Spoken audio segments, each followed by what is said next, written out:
Thought you might need help with the job hunt, Richard smirked, just as I unwrapped a newspaper folded to the classifieds. Steve burst out laughing. Even Margaret cracked a smile, pretending to sip her wine. Then Steve raised his mug. Real men provide for their families. My wife didn't say a word, just sat there, white-knuckled, as her family tore me apart like some holiday punchline. What they didn't know, a six-figure offer letter was burning a hole in my jacket pocket, from a company that had rejected them. But before we begin, please hit the like button and let me know where in the world you're watching from today. It's always fascinating seeing who's joining us from around the world. My name is David Halbrook, and I'm 56 years old. After 30 years at Midwest Manufacturing, a layoff notice ended my career, forcing my wife Karen and me to move in with her parents, Richard and Margaret Whitmore. Every night, while the house sleeps, I sit at my old laptop, teaching myself Python and JavaScript, sending out resumes into the digital void.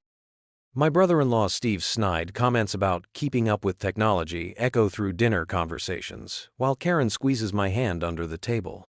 What they don't see are the late-night coding sessions, the online courses, the determination behind my silence. Yesterday, a FedEx envelope arrived from Silicon Dynamics, but that's my secret for now. Christmas dinner is tomorrow, and Richard's annual career advice speech won't land quite the way he expects. But let me start from the beginning. Christmas morning dawned cold and gray, the kind that makes you want to stay buried under warm covers.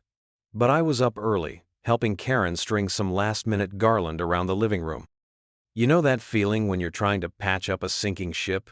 That was us, desperately attempting to create some holiday cheer before her family arrived. Maybe this year will be different, Karen said, adjusting a bow on the mantel. Her voice carried that familiar mix of hope and doubt I'd grown used to. I just nodded, remembering countless holiday dinners that proved otherwise. The smell of coffee and cinnamon rolls filled the kitchen as we worked. It reminded me of better Christmases, back when we had our own place and could wake up late, just the two of us, trading small gifts and inside jokes over breakfast. "They're here," Karen announced around 10, her shoulders tensing as car doors slammed outside. I took a deep breath and straightened my collar. The front door burst open before we could reach it. "Merry Christmas!" Richard, my father-in-law, boomed as he strode in, Margaret trailing behind him with a pristine gift bag. Steve and his wife Jenny weren't far behind, their designer boots tracking slush across the welcome mat. "Karen, sweetheart!" Margaret rushed to embrace her daughter, barely glancing my way. "The house looks adequate, though those garlands could use a professional touch." I caught Karen's slight wince. We'd spent an hour on those garlands. "Let's get to the presents," Steve announced, rubbing his hands together. "Some of us had to cut our morning short to be here." He shot me a look that clearly said, "Not that you'd understand, having nowhere to be."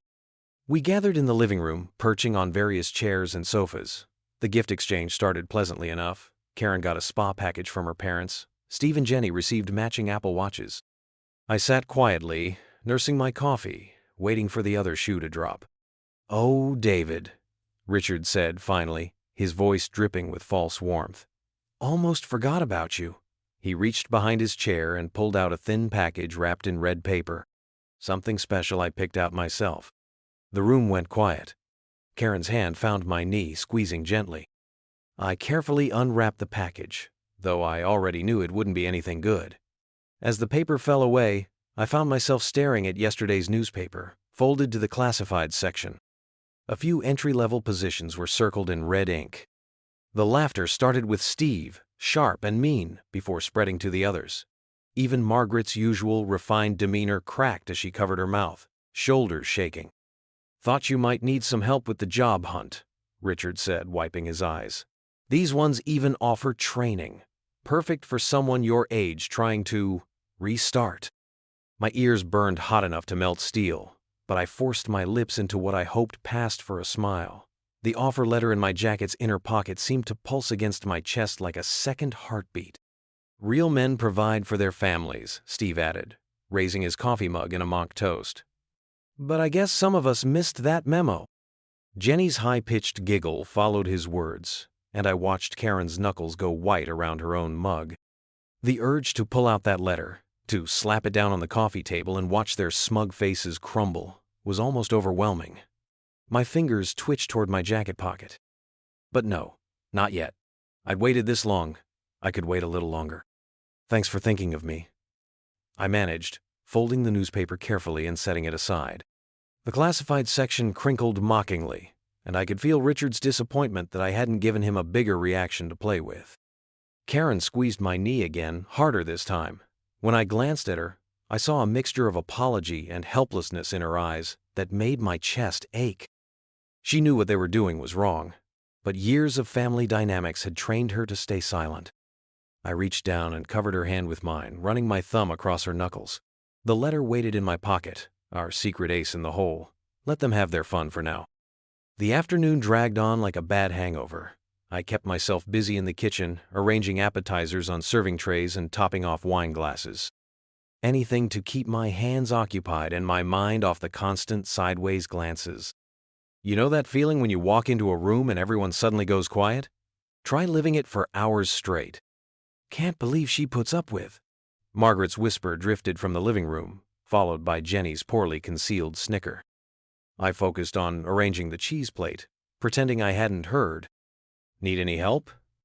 Karen appeared beside me, her voice low and strained. She wouldn't quite meet my eyes as she reached for a serving spoon. I've got it covered, I said, managing a small smile. Go enjoy your family. She hesitated, then touched my arm briefly before heading back to the others. The gesture felt like an apology, though I wasn't sure if it was for today or everything leading up to it.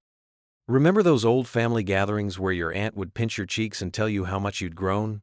This was like that, except instead of pinched cheeks, it was death by 1,000 paper cuts.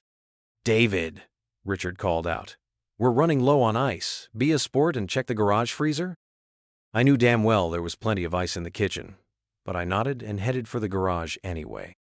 As I passed through the dining room, I caught Steve's stage whisper to Jenny. At least he's good for something. Freeloader's got the servant roll down pat. My hand brushed against the letter in my jacket pocket. The paper felt warm, alive, like it was trying to remind me that I wasn't what they thought, that in just a few weeks, everything would change. The garage was a blessed escape, cold and quiet. I stood there longer than necessary, letting the winter air clear my head. Through the door, I could hear them laughing about something. Probably me again. When I came back in, they were clustered around the dining room table, passing around photos from Steve and Jenny's recent vacation to Aspen. The ski instructor was amazing, Jenny gushed, though I suppose some people wouldn't know about things like private lessons anymore. Her eyes flicked to me, then away. I busied myself collecting empty glasses, trying to fade into the background like old wallpaper. The letter seemed to grow heavier in my pocket with each passing minute. Oh, David, Margaret called out as I headed back to the kitchen. While you're up, would you mind refreshing everyone's drinks? And perhaps check if we need more appetizers? You seem to have experience with serving now. The words hit like ice water down my spine. I heard Karen's sharp intake of breath, but she said nothing. Nobody did. I stood there for a moment, the empty glasses cool against my palms. The letter burned in my pocket like a hot coal, and God, how I wanted to pull it out right then. To show them the salary figure that would make their eyes bug out, to watch Richard choke on his smug smile when he saw the company letterhead, the same place that had rejected his consulting proposal last spring. But something held me back. Maybe it was pride, or maybe just the certainty that this moment wasn't quite right. They'd take this victory. Let them. Their time would come. Of course, I said instead, my voice steady. Anyone prefer red or white? As I worked my way around the table with fresh drinks, I caught snippets of their conversation about investments and property values. Richard was explaining something about market trends to Steve, his voice carrying that special tone reserved for people who think they're the smartest one in any room. Karen touched my arm as I passed, her fingers light but trembling slightly. When I finally looked at her, I saw something close to shame in her eyes. She knew what was happening, knew it was wrong, but years of family dynamics had her trapped in silence. I gave her a small nod. It wasn't her fault, really. And soon enough, None of this would matter. But as the afternoon wore on, and the sun started its early winter descent, I could feel something building in the air. The way Richard kept glancing at Margaret, the little smirks Steve wasn't even trying to hide anymore. They weren't done with me yet, not by a long shot. The dessert plates clinked as Margaret served her famous apple pie, the same recipe she'd been lording over family gatherings for 20 years. The smell of cinnamon and butter filled the air, but my stomach was too knotted to even think about eating. You know that feeling when you can sense something bad coming? Like watching storm clouds roll in across an open field? Karen squeezed my hand under the table. Maybe she felt it too. Richard was deep into his third glass of wine, his face flushed as he regaled everyone with stories about his latest business triumph. Steve and Jenny hung on every word, nodding at all the right moments. The whole scene reminded me of those nature documentaries where the lions circle their prey, getting closer with each pass. That's when Margaret stood up, wineglass raised high. The crystal caught the light from the chandelier, the one she'd reminded me twice today that Richard had bought her for their 30th anniversary. "Everyone," she announced, tapping her glass with a dessert spoon. The sharp ping made me flinch. "I'd like to make a toast." The room got quiet. Too quiet. The kind of quiet that feels like a rubber band stretched to its breaking point. "To my beautiful daughter," Margaret began, her voice dripping with what someone who didn't know better might mistake for warmth, "who has shown us all what true commitment means." My fork froze halfway to my mouth. Karen's hand tightened on mine. "Because, let's be honest," Margaret continued, her smile sharp as a knife. "She married down, way down, but stayed loyal through it all. Even now, when some wives might have," she paused, savoring the moment like a fine wine, "reconsidered their options." The room erupted in nervous laughter. Jenny actually snorted into her wineglass. Steve's shoulders shook with barely contained glee. Even Richard, who usually tried to maintain some pretense of dignity, was chuckling openly. The sound of their laughter felt like sandpaper against my eardrums. My chest grew tight, like someone had wrapped steel bands around my ribs and was slowly cranking them tighter. I could feel the heat creeping up my neck, that familiar mix of rage and shame that had become my constant companion in this house. I swallowed hard. The pie in front of me might as well have been cardboard. "I need some air," I managed to say, my voice surprisingly steady as I pushed back from the table. The legs of my chair scraped against the hardwood floor, a sound that seemed to echo forever in the sudden quiet. Nobody tried to stop me as I walked out. Nobody said a word. In the hallway, my hands were shaking so badly I could barely get the letter out of my jacket pocket. The crisp corporate letterhead stared back at me. The salary figure that had filled me with such pride just yesterday now seeming hollow somehow. What was the point? In their eyes, I'd always be the failure, the charity case, the cautionary tale they'd whisper about at family gatherings. The guy who lost everything and had to move in with his in-laws at 56. I walked toward the kitchen trash can, the letter crumpling in my grip. Part of me wanted to tear it into tiny pieces, scatter the remnants of my pride like confetti. Let them have their victory. Let them think they were right about me all along. My fingers tightened on the paper. One quick motion, that's all it would take. One moment of surrender to prove them right. That's when my phone buzzed in my pocket. With trembling fingers, I pulled out my phone. The screen's glow felt harsh in the dim hallway, but the name that popped up made my breath catch. Mr. Saito. I hadn't thought about him in years. Back when I was fresh out of college, he'd been the senior manager who took me under his wing at my first real job. The kind of mentor who didn't just teach you about spreadsheets and profit margins, but about carrying yourself with dignity even when the deck was stacked against you. The message was short, but it hit me like a thunderbolt. "Saw your resume. You still have it. Proud of you." My throat tightened. Those last 3 words. When was the last time anyone besides Karen had said they were proud of me? The phone grew blurry as moisture gathered in my eyes. I blinked it away quickly, but the warmth in my chest remained. You know those moments when everything suddenly snaps into focus? When all the doubt and confusion just falls away? That's what happened as I stood there, staring at those simple words. The laughter from the dining room seemed distant now, like it was coming from another world entirely. I looked down at the crumpled offer letter in my hand. Slowly, deliberately, I smoothed out each wrinkle, running my fingers along the creases until the paper lay flat again. The salary figure jumped out at me.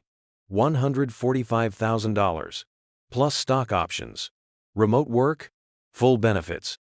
But it wasn't just about the money anymore. It was about something Mr.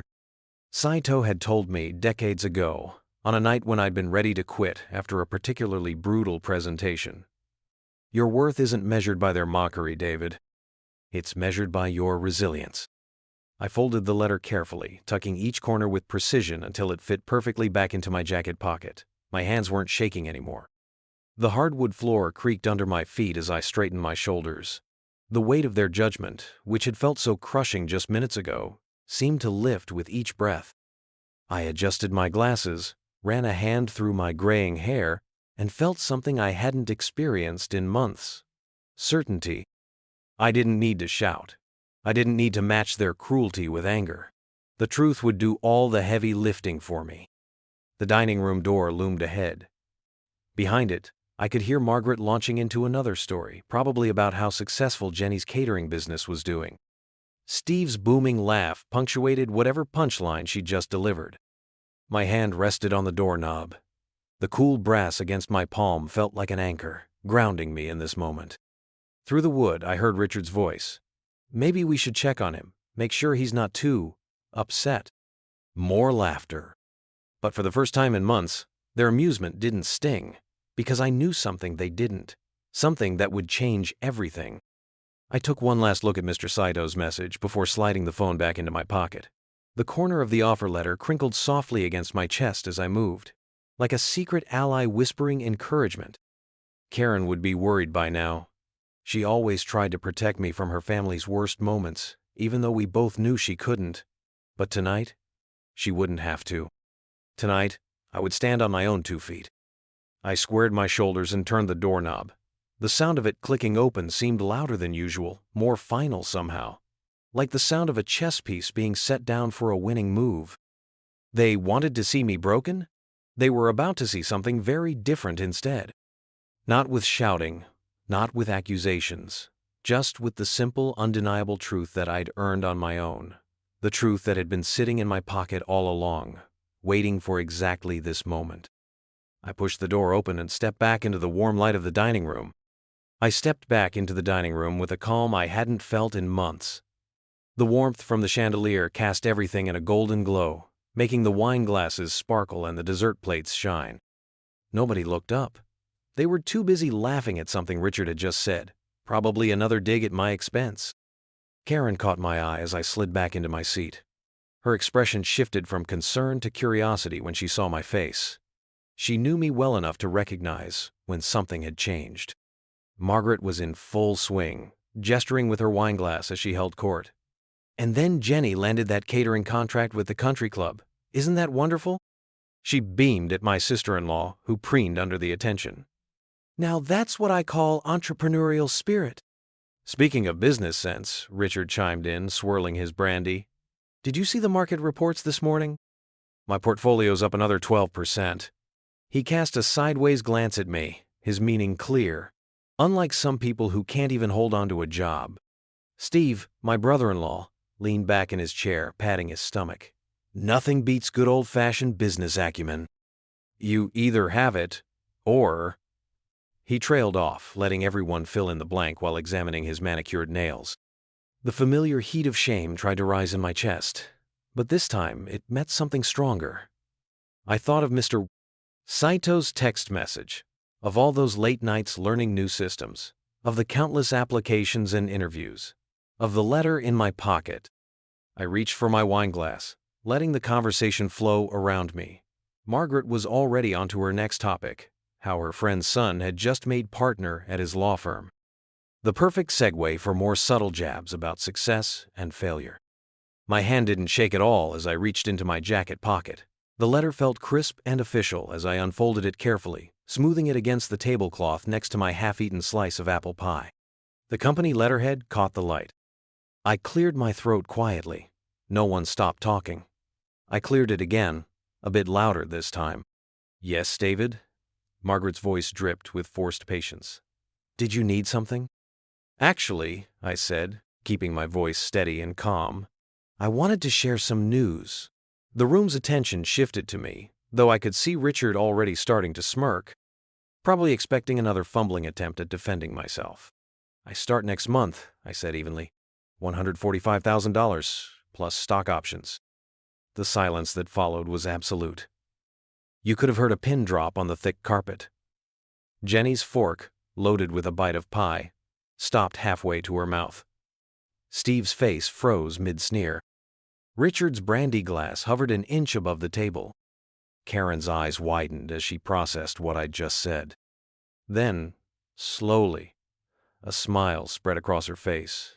Not the nervous, apologetic one she usually wore at these gatherings, but something proud and fierce. Margaret was the first to break the silence, her laugh sharp and uncertain. "David, dear, this isn't really the time for jokes." "It's not a joke," I said, still calm. I gestured to the letter on the table. "The offer came yesterday. Full remote work, comprehensive benefits package, quarterly bonuses based on performance." Richard's face had gone an interesting shade of red. He reached for the letter, but I got there first, sliding it closer to my plate. "You can read it," I said, "but carefully, please. I'll need to sign and return it next week." The silence stretched on. Jenny set her fork down with a small clink that seemed thunderous in the quiet room. Steve's mouth opened and closed like a fish out of water. I could practically see the gears turning in their heads as they tried to process this shift in their carefully constructed narrative. No one spoke. They were waiting for the punchline. The "just kidding." The admission that this was all some sad attempt at saving face. But there wasn't going to be one. The truth didn't need a punchline. I picked up my wineglass and took a small sip, letting the moment stretch out. The same Merlot that had tasted bitter earlier now felt smooth and rich on my tongue. Funny how things change. I took another slow sip of wine, savoring not just the taste, but the heavy silence that had fallen over the dining room. Karen reached over and squeezed my hand under the table. Her touch was warm, supportive, so different from the nervous distance she'd kept all evening. "Well?" Margaret's voice had lost its usual sharp edge. Which company is it?" I set my glass down carefully, making sure to place it on the coaster. "Old habits die hard, even in moments like these. Meridian Technologies." The reaction was immediate and spectacular. Richard's brandy glass hit the table with a thud, splashing dark liquid onto the white tablecloth. Steve's face, already pale, went chalk white. Jenny shot her husband a quick, worried glance. "Meridian?" Steve's voice cracked on the word. "The software company? The one that specializes in enterprise resource management systems?" I finished for him. "That's the one." Richard's mouth worked silently for a moment before he found his voice. "But they're Fortune 500, I supplied helpfully. Been growing about 30% year over year. Great benefits package." I paused, then added, "Very selective in their hiring process, from what I understand." The last part wasn't necessary, but sometimes you have to twist the knife a little. Both Richard and Steve knew exactly how selective Meridian was. They'd learned that lesson firsthand. Margaret's nervous laugh cut through the tension like a dull knife. "Now, David, surely there must be some mistake.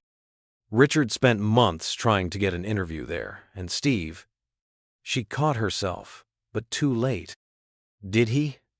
I said mildly, though I already knew the story.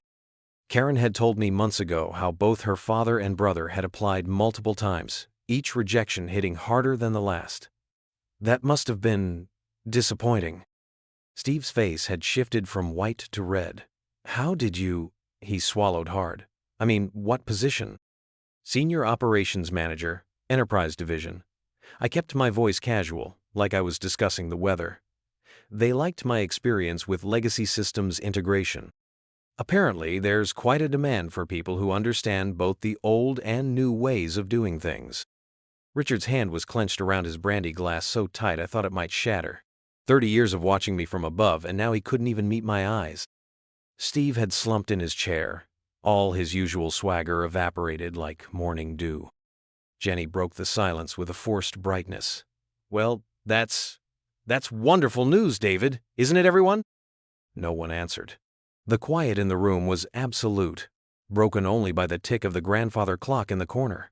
Each second seemed to drive home the reality of the situation a little more. Karen's smile had grown wider. She knew what this meant. Not just the job, but this moment. This was the turning point, the shift in the family dynamic that couldn't be undone. "I should mention," I added, almost as an afterthought, "that the hiring director, Mr. Saito, is an old colleague of mine. We worked together years ago, back when I was just starting out." I didn't need to explain further. They could do the math themselves. Margaret's wineglass trembled slightly as she set it down. The sound seemed unnaturally loud in the stillness of the room. Richard's face had taken on an interesting purple tinge, and Steve looked like he might be sick. The silence stretched on, beautiful in its completeness. No snide comments, no subtle digs, no jokes about want ads or freeloaders. Just the weight of realization settling over the table like a heavy blanket. I didn't need to say anything else. Didn't need to point out the irony or rub their faces in it. The truth was doing all the work for me. Every second of silence was another reminder of all their rejections, all their failed attempts to get through Meridian's door. The same door that had just opened wide for me.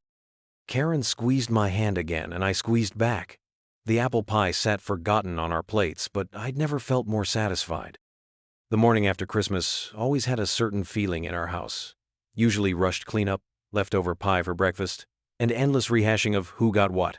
But this particular December 26th, different story entirely. I came down early, around 6:30. The smell of coffee drew me to the kitchen, where Karen was already up, humming to herself as she stirred cream into her mug.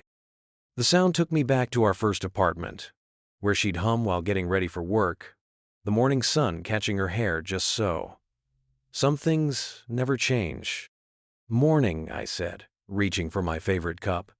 The chipped one with the faded company logo from my old job. Karen turned, and her smile was different today. Warmer, prouder. "I made extra strong coffee. Figured we could both use it after yesterday." "That obvious, huh?" She came over and wrapped her arms around me, pressing her face against my chest. "I always knew you'd land on your feet. Always. I didn't know how to say it without sounding like I was worried too." My throat tightened. "You could have said something when they were." "I know." She pulled back, eyes bright.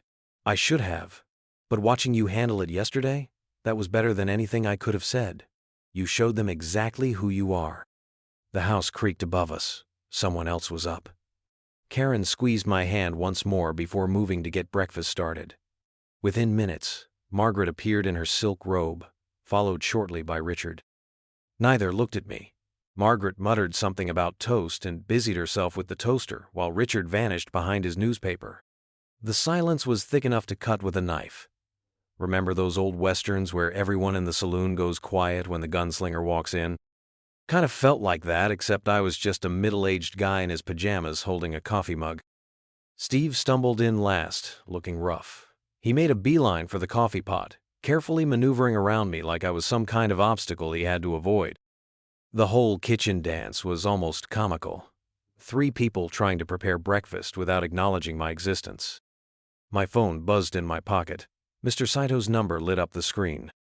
"David Halbrook," I answered, stepping into the hallway. From the corner of my eye, I caught Richard's newspaper twitch. "David! Hope I'm not calling too early."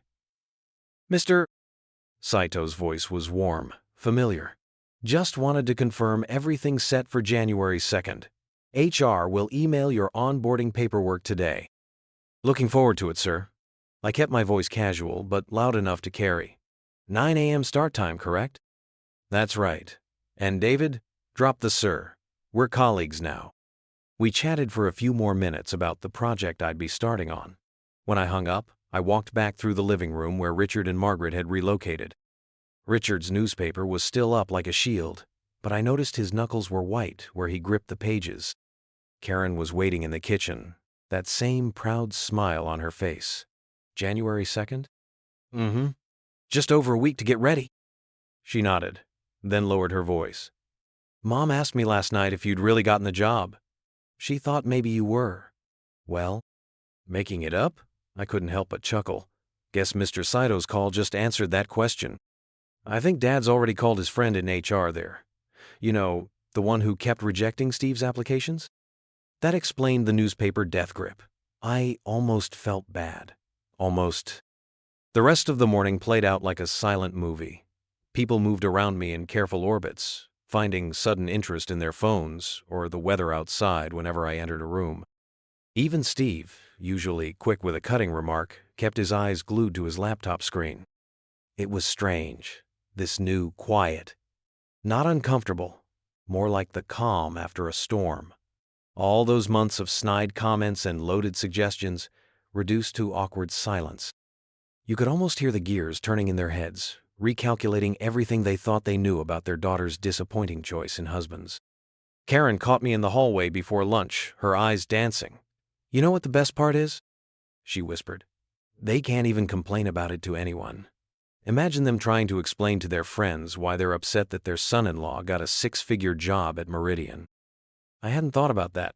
The same social circle they'd used to subtly shame us would now have to hear about my success. Sometimes karma works in surprisingly practical ways. The weeks after Christmas brought changes nobody saw coming. Well, maybe that's not entirely true. I had a front row seat to what was about to happen, but I kept that knowledge to myself. It started with Steve's phone calls. You know the kind. The ones where someone's trying to sound confident while their world crumbles around them. He'd pace the backyard, voice rising and falling like a bad radio signal. Listen, we can work this out. No, that wasn't the agreement. Just give me until Friday. Remember how he used to brag about his side business at every family dinner? Boutique consulting, he called it. Mostly helping small businesses with their tech setup, which honestly wasn't a bad idea. But Steve had this way of overselling and under-delivering that was bound to catch up with him eventually. One morning, I was in the kitchen fixing coffee when Karen handed me her tablet. Look at this, she whispered. It was a local business review site. Right there at the top, 1 star, dated 3 days after Christmas. Complete waste of money? The review read, promised enterprise, level solutions, delivered amateur hour, avoid at all costs. Ouch, I said, sliding the tablet back. The coffee maker gurgled behind me, filling the silence. More reviews followed, each one worse than the last.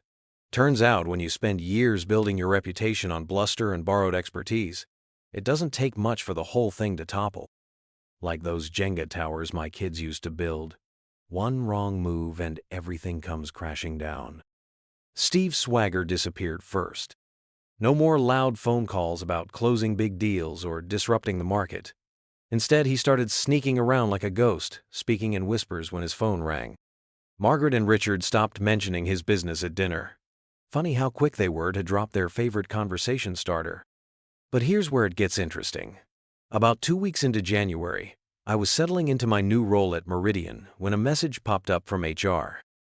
Heads up, Stephen Morton submitted his consulting firm for our vendor program. Wanted to check if there's any conflict of interest since he's family? I wrote back, no conflict. I trust the department to make their own vendor decisions. Professional, neutral, hands clean. Exactly what you'd expect from someone in my position. Later that day, I overheard 2 senior managers talking by the coffee machine. Morton Consulting? Yeah, I looked them up. Did you see those reviews? A low whistle. Dodged a bullet there. I stirred my coffee and walked away, fighting to keep my face neutral. Sometimes the best revenge is just letting natural consequences take their course. The final blow came during the last week of January.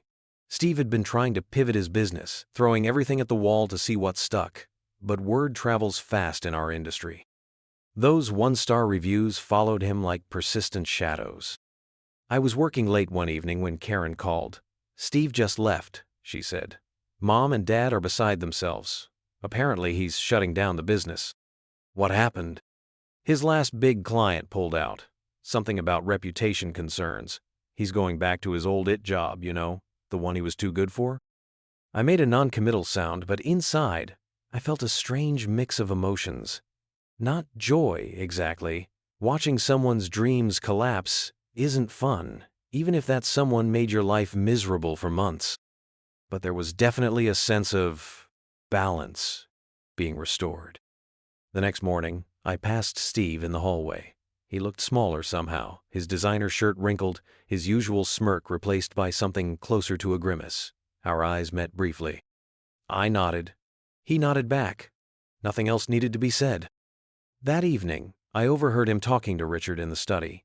Maybe I should have focused more on building real skills instead of just, His voice trailed off. Richard's response was gruff but gentler than I expected. We all make mistakes, son. The question is what you learn from them. I quietly walked past the door, thinking about how quickly things can change. Just a month ago, they'd been laughing at my job search, treating me like some cautionary tale. Now here we were, roles reversed, fortunes shifted. But I didn't feel like gloating. Success is its own reward, and watching karma do its work, that's just a bonus. February brought a chill that had nothing to do with the weather.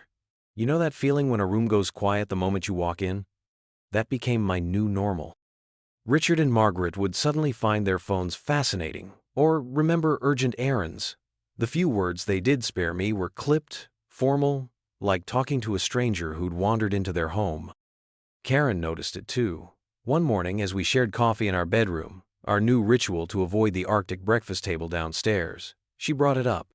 "They're being ridiculous," she said, wrapping her hands around her mug. The gesture reminded me of our first apartment, how we'd sit on that lumpy secondhand couch, planning our future over discount coffee. "It's fine," I told her. "Actually, I've been thinking." I pulled up our banking app, showed her the growing balance.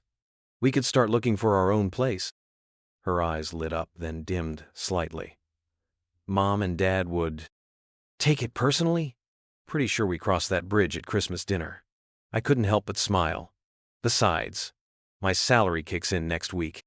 We could afford something nice, maybe that development near the park. She leaned against me, tension melting from her shoulders. I'd like that. The next few days, I caught her browsing real estate listings on her tablet. Each time, her smile grew a little wider. It felt good, watching hope replace resignation in her eyes. Then came Wednesday morning.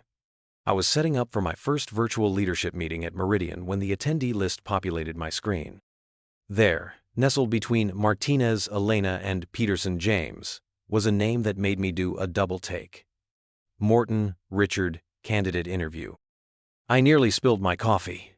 Richard, my father-in-law, king of the condescending Christmas gift, was interviewing for a position at my company, where I was now part of the leadership team. The universe, it seems, has a sense of humor. I heard footsteps in the hallway, Richard's distinctive gait. He passed my door without a glance, but I noticed his collar was perfectly pressed, his usually casual attire replaced by interview formal. A few minutes later, his office door clicked shut, followed by the familiar sound of a laptop booting up. The meeting started at 9 a.m. sharp. Mr. Saito's face appeared first, followed by the other team leads. Richard's square stayed dark, just his name visible, probably waiting in the virtual lobby for his interview slot. "Before we begin," Mr. Saito said, "I'd like to welcome David Halbrook to his first leadership meeting." David's expertise in operations optimization made him an outstanding choice for this role. Several faces nodded approvingly. I felt a flush of pride, knowing that somewhere down the hall, Richard was probably hearing every word. We covered quarterly projections and team updates. Throughout it all, I kept glancing at that empty square with Richard's name. The irony was almost too perfect. The man who'd wrapped my Christmas gift in job listings was now waiting for his own interview. At 9:45, Mr. Saito announced, "We'll now begin candidate interviews. First up, Richard Morton." Richard's square lit up. He appeared perfectly composed, but I caught the slight widening of his eyes when he saw me among the leadership team. For a moment, our gazes met through the screens. His jaw tightened almost imperceptibly. I maintained my professional demeanor, taking notes like any other team member. But inside, I was thinking about that Christmas toast, about all those subtle digs and not-so-subtle jabs. The interview proceeded smoothly. Richard was qualified. I'll give him that. But watching him field questions from a panel that included his previously unemployable son-in-law, that was something special. Later that evening, Karen and I were looking at rental listings when she got a text from her mother. "Dad's been quiet all day," she read aloud. "Barely touched his dinner." I focused on the screen, scrolling through photos of sun-filled living rooms and updated kitchens. "Found one," I said, turning the laptop toward her. 3 bedrooms, private office space, 10 minutes from downtown." She studied the pictures, a smile spreading across her face. "It's perfect." From downstairs came the sound of Richard's office door closing, followed by Margaret's muffled voice asking how the interview went. We didn't hear his response. Karen squeezed my hand. "When should we tell them we're moving?" I bookmarked the listing and closed the laptop. "Let's schedule a viewing first." No rush. After all. I glanced toward the hallway, where the murmur of their voices had gone quiet. "We've got time." Moving day dawned crisp and clear, the kind of January morning that makes you believe in fresh starts. I stood in what had been our bedroom for the past year, double-checking empty drawers and closet corners. The space looked bigger without our things, almost foreign now. Karen had already taken most of the boxes over to the new place with her car. I just had the last load, mainly my office stuff and a few personal items. Funny how a life can fit into so few cardboard boxes. "Need any help with those?" I turned to find Richard hovering in the doorway, hands in his pockets. His voice was neutral, carefully stripped of any emotion, different from the sneering tone I'd gotten used to over Christmas dinner. "I've got it covered," I said, lifting the final box. "But thanks for asking." Margaret appeared behind him, wringing her hands like she always did when she was uncomfortable. The silence stretched between us, heavy with unspoken words. "Remember that Christmas toast about marrying down?" Yeah, so did I. But, standing there, box in hand, I felt something unexpected. Not triumph, not even satisfaction, just peace. I'd proven myself, sure, but that wasn't what mattered anymore. What mattered was walking out that door with my head high. "I appreciate you letting us stay here," I said, meeting their eyes. It meant a lot during a tough time. Richard's jaw worked for a moment. "Well," he managed, "family is family." I almost laughed at that. Family. Funny how that word meant something different now than it had 3 months ago. But I just nodded, shifting the box to extend my hand. "Take care of yourselves." Richard hesitated, then gave my hand a firm shake. His grip was different, less dismissive, more equal. Margaret stepped forward for a quick, awkward hug. Neither of them quite met my eyes. The stairs creaked under my feet as I headed down, past the wall of family photos where Karen's wedding picture hung slightly crooked. I'd straightened it 100 times during my stay, but it always tilted back, not my problem anymore. Outside, the winter sun caught the frost on my windshield.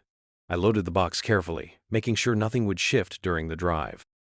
From the doorway, Richard and Margaret watched 2 stiff silhouettes framed by their perfect house.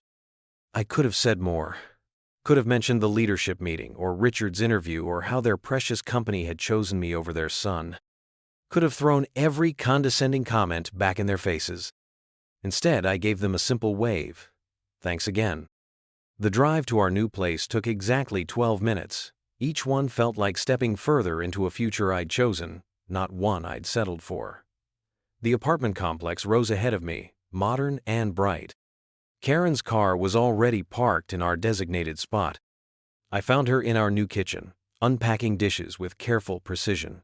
She looked up when I walked in, her face glowing with something I hadn't seen in months, pure, uncomplicated happiness. "Last box?" she asked. "Last box," I confirmed, setting it down. "Your parents say goodbye?" She nodded, reaching for something behind the counter. "They did. And..." She pulled out a bottle of wine and 2 glasses. I thought we should celebrate properly. The wine was nothing fancy, just a basic red we'd picked up yesterday. But when Karen poured it into those glasses, it looked like liquid gold in the afternoon light, streaming through our new windows. She handed me a glass, her eyes bright. "To your new job?" I shook my head slightly. "To something better." I raised my glass. "To standing tall again." To standing tall, she echoed softly. We clinked glasses, the sound ringing clear and true in our new space. Through the living room windows, I could see the park where we'd walked last weekend, planning our future. The winter trees stood bare against the sky, waiting for spring. Karen leaned against me, wine glass in hand. You know what I love most about this place? What's that? It's ours. Just ours. I looked around at the half-unpacked boxes, the bare walls waiting for our pictures, the empty spaces we'd fill with new memories. She was right. Every square foot of this place represented something we'd earned back, not just a home, but our dignity.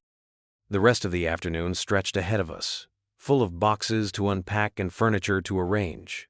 But for now, we just stood there, sipping our wine, watching the sunlight paint new patterns on our walls. You know that feeling when you finally get everything just right, when all the pieces click into place, and suddenly you're exactly where you're meant to be? That's what hit me that first Monday morning in February, standing in my new home office. The sun streamed through the east-facing window, catching the edge of my newly mounted monitor. I'd spent the weekend setting everything up. Cable management, ergonomic chair, proper desk height. Little details that said professional instead of desperate job seeker. The kind of setup I dreamed about during those long nights hunched over my laptop in the in-laws' spare room. Coffee? Karen appeared in the doorway, 2 steaming mugs in hand.